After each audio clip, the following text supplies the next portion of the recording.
And this book was kind of a different experience. I really enjoyed it. Well, I don't know if that's true.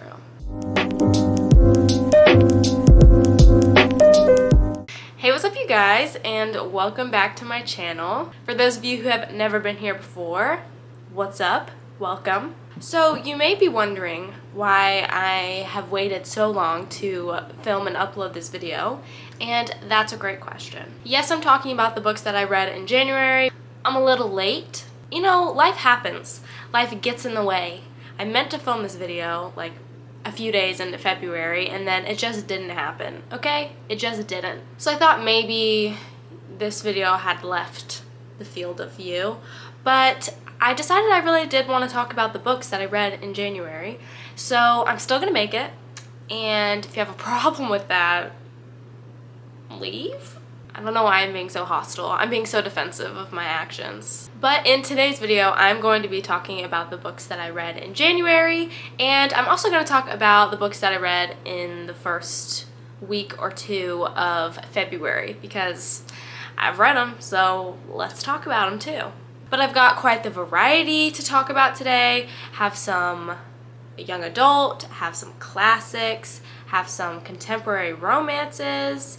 I've got a little mixed bag, so I'm excited to talk about them. That's pretty much it. I hope that you guys enjoy, and let's get started talking about the books that I've read in the past month. The first book that I read in January was The Invisible Life of Addie Larue by V.E. Schwab.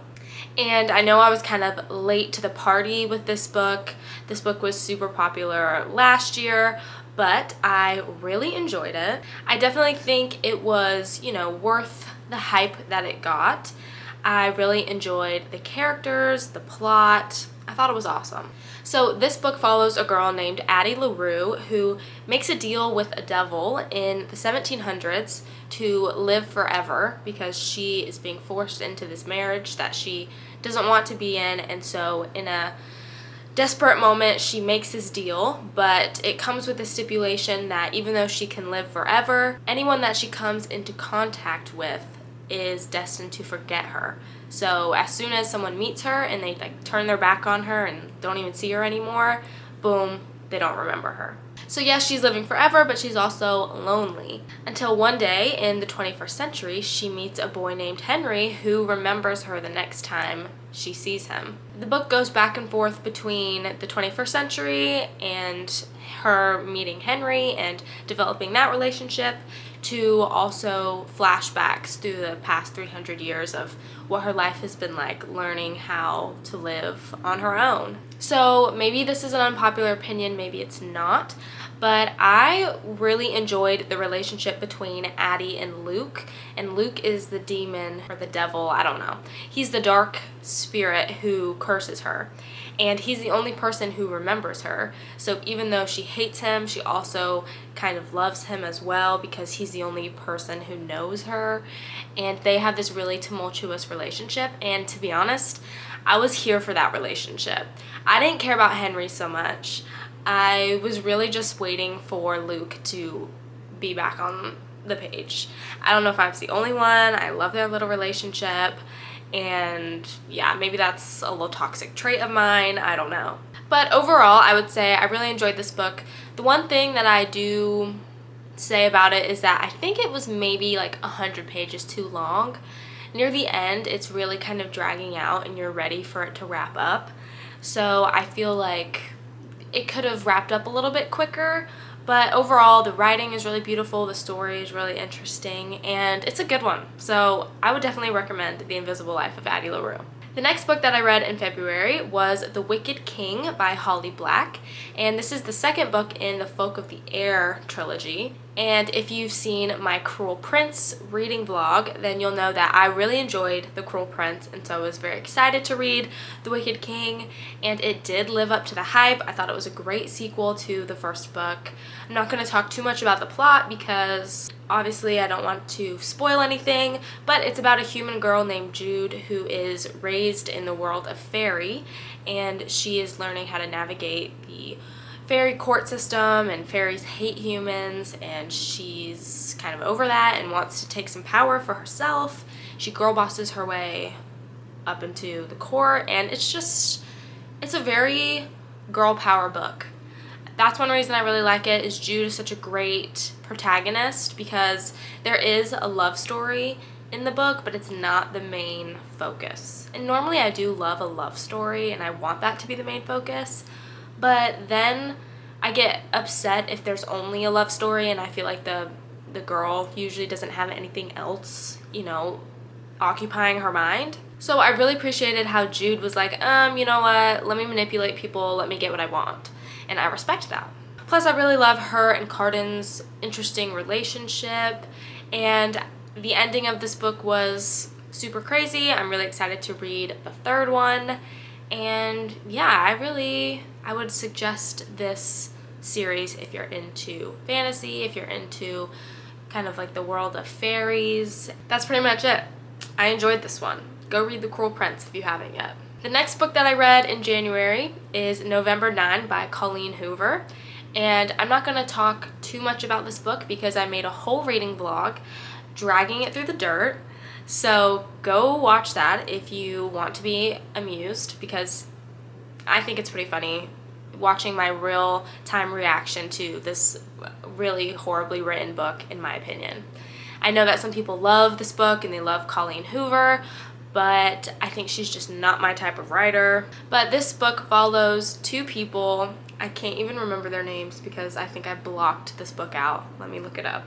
Fallon and Ben, and they meet on November 9th one year, right before Fallon's about to move across the country, and they fall in love.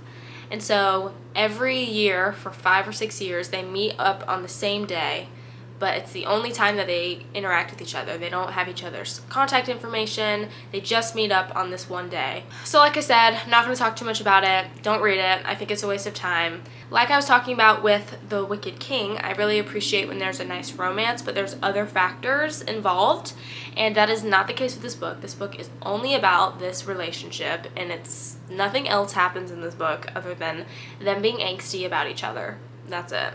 Also, the premise is really stupid. Why would you not be in contact with someone that you love for an entire year? So don't read it, but go watch my video because it's funny. I gave it a 1-star rating, which I don't think I've ever given a book a 1-star rating before this one. So take what you will from that. The next book that I read in January was Hamlet by William Shakespeare. So I'm actually taking a Shakespeare class at my university, and so this was the first book that we read, or the first play, and I really enjoyed it. For some reason, I had the idea that I wasn't gonna like Hamlet, and I think it's because in high school we didn't even read the play, we just watched the movie with Mel Gibson, I believe, and I didn't like it, and I don't know why. I just thought it was not interesting. So in my head, I thought going into reading this play it wasn't gonna be very good, but I actually really enjoyed it. I thought it was really funny.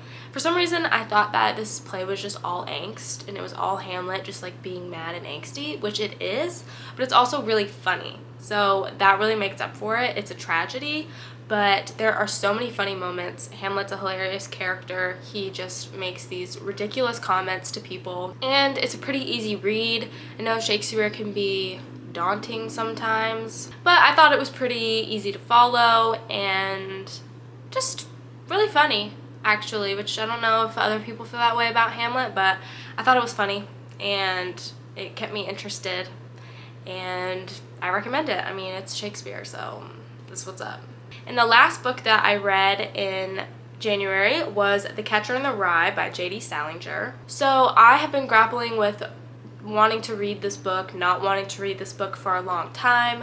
I really feel that like peer pressure, that literary peer pressure to read this classic book, because I feel like everyone talks about it, and having never read it, I just, you know, never knew what that was all about, what being Holden Caulfield was like. So I decided to read it. It's also pretty short, so I was like, let's bite the bullet and do it. And I low-key went into it thinking I wasn't gonna like it because I'm a very plot-driven reader, and I know that this book is very character-driven. There's not much plot at all. It just follows Holden walking around and like hating everyone. So that really didn't seem like something I'd be interested in, but I did it anyway, and I actually really enjoyed The Catcher in the Rye. I thought it was so funny. I do think there are a lot of problematic things about this book, obviously, Holden is, you know, a bit of a misogynist, bit sexist, and so didn't love that, but I did just overall enjoy being inside his brain. I thought that he was really funny, and just the fact that he hated everyone for like no reason was hilarious to me. I thought he was relatable in some senses, and I think that he just encapsulates a great representation of what teenage angst is. And looking back on it as an adult, I feel like I can laugh at it because I'm not in that place anymore. So I feel like if you're reading this book and you're relating to him and you're like, so true, like I agree, that's a little problematic. And I think that's when we see the red flags, because this book is known as a red flag book, that if a man says this is one of his favorite books, run. And I think that's true if he relates to Holden Caulfield and he like thinks Holden is like so smart and like is it. But if you enjoy this book simply because it's just an entertaining story, and it's also a really touching story. His relationship with his little sister was really cute, and that, you know, made me tear up at times, and I really loved that aspect of the book. I think you can enjoy this book for what it is without necessarily condoning Holden and his actions. But I made some highlights when I was reading it, and a few of the funny things that I enjoyed was when he said, "I'm always saying, glad to have met you, to someone I'm not at all glad I met." Just so true. Another funny one is, all you have to do is say something nobody understands and they'll do practically anything you want them to. Something that literally made me laugh out loud is when he is talking to one of his old teachers and he says, "I know I'm very hard to talk to. I realize that." He's like so self-aware. He's like, yeah, I'm like hard to talk to. Like I wouldn't want to talk to me either. So I think he's funny, and I think that even though he's problematic, he also has some good insights on the world. But this definitely should not be a guidebook for how to live your life or how to look at the world. Overall, I really enjoyed The Catcher in the Rye, which like I said, I think is kind of surprising since I usually don't like character-driven books where nothing happens, which is basically this book. But I thought it was good. Let me know what you think about this book in the comments, because like I said, it's either a love or a hate book. I feel like there's no one in between who's just like, eh. I feel like it's either 5 stars or 1 star. How many stars would you give it? So those were all the books I read in January. So now I'm going to talk about 2 books that I've read so far in February. The first one is Frankenstein by Mary Shelley. This is another book that I am reading for a class that I'm taking. And I had read Frankenstein before in high school, and I remember really enjoying it, so I was excited for it. And Frankenstein is great, okay? If you are wanting to break into the classics, Frankenstein is a perfect book to do that with. It's easy to read, it's easy to understand, it's not intimidating at all. It's really just a great book that comments on what it means to be human. It has gothic elements, it has romantic elements. If you're interested in the romanticism movement and what being in nature can do to people, that is something that is really touched upon in this book. And it's just really interesting reading about a character like Victor Frankenstein who makes such horrible choices and has to reckon with, you know, what he's done and deal with the consequences of his actions, because he really says, I don't want to be held responsible, and just dips out of all of his obligations. So yeah, Frankenstein is a great book about humanity, about ambition, and about how ambition can lead you astray, and what a happy life really looks like, and what is most important. And the last book that I have read so far in February is A Midsummer Night's Dream by William Shakespeare. So this one is also for my Shakespeare class, and this is the first comedy by Shakespeare that I think I've ever read. Before now, it's really just been Romeo and Juliet, Macbeth, all the sad ones. And this book was kind of a different experience. I really enjoyed it. Well, I don't know if that's true. I enjoyed it, but I will say this, unlike Hamlet and Macbeth and some of Shakespeare's other plays, I feel like is one that's really meant to be seen and is really meant to be performed, because it's obvious that, I mean, all plays are meant to be performed, but some of the comedy that's happening, I know would just be so much better if I was watching it happen. So I did like it. I didn't like it as much as Hamlet. The last act of the play was kind of boring for me. I didn't really care for the ending, and it was fine. I liked parts of it. I thought parts of it were funny, but then other parts of it I thought were a little boring and didn't really grab my attention. So would I suggest reading it? Sure, but I think watching the play might just be funnier. But that is it for all the books that I've read in January and the first week and a half-ish of February. I really hope that you guys enjoyed this video, and let me know if you have read any of these books that I've talked about, and let me know if you agreed with me or if you disagreed. Thank you again for watching. If you enjoyed this video, make sure to give it a thumbs up and subscribe if you want to see more videos from me. That's pretty much all I've got for you today. Thanks for watching this video, even though it's about 2 weeks too late, but you know, it's never too late to talk about books, ever. Bye!